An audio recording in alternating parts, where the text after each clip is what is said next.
السلام علیکم ورحمۃ اللہ وبرکاتہ۔ آج کا ٹاپک بدگمانی سے بچنا۔ ہم اکثر اوقات خود سے ہی دل میں غلط فہمی پال لیتے ہیں اور کسی کے بارے میں منفی رائے قائم کر لیتے ہیں، حالانکہ اکثر اوقات یہ منفی رائے درست نہیں ہوتی۔ مجھے یاد ہے میں نے اپنے شہر سے 100 کلومیٹر دور جانا تھا۔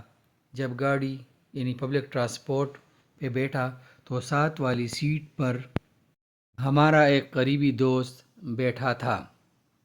گفتگو کے دوران اس نے بتایا کہ اس نے راستے میں اترنا ہے۔ ہم باتیں کر رہے تھے کہ ڈرائیور کرایہ لینے آ پہنچا۔ میرے دوست نے جیب میں ہاتھ ڈالا اور بٹوا نکالا تو میں نے اس کا بٹوا پکڑ لیا کہ کرایہ میں دوں گا۔ اس نے بھی ضد کی کہ نہیں، کرایہ میں دوں گا۔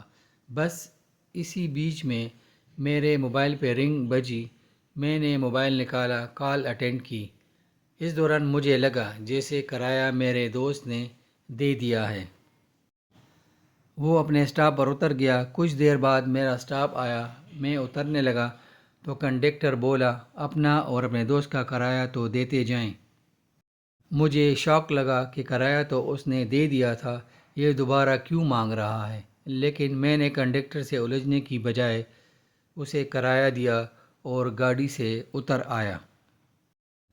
کئی دن مجھے کنڈکٹر پر غصہ آتا رہا کہ اس نے جھوٹ کیوں بولا۔ مجھے شروع سے جھوٹ سے نفرت ہے۔ میں دل میں اس کے بارے میں منفی سوچتا رہا اور میرے ذہن میں جیسے تاثر سا بن گیا کہ یہ لوگ ہوتے ہی ایسے ہیں، جھوٹ بولنے والے اور لالچی ذہن کے ہوتے ہیں، جو چند پیسوں کی خاطر جھوٹ بولنے میں عار محسوس نہیں کرتے۔ کافی دن گزر گئے۔ ایک دن مجھے وہی دوست مل گیا جس کے ساتھ سفر کیا تھا۔ باتوں کے دوران میں نے اس سے پوچھا کہ یار، اس دن تم نے کنڈکٹر کو کرایہ دیا تھا نا؟ دوست بولا، نہیں، میں نے کرایہ نہیں دیا تھا کیونکہ تم نے منع کیا تھا، اس لیے۔ میرے دوست کے جواب نے مجھے بڑا دکھی کیا۔ میں کئی دن خود سے بھی شرمندہ رہا کہ بلا وجہ کسی انسان کے بارے میں دل میں منفی انداز میں سوچتا رہا، اور جبکہ حقیقت کچھ اور تھی۔ اس طرح ہمارے روزمرہ کے معاملات میں ہمارے ساتھ یہی کچھ ہوتا ہے۔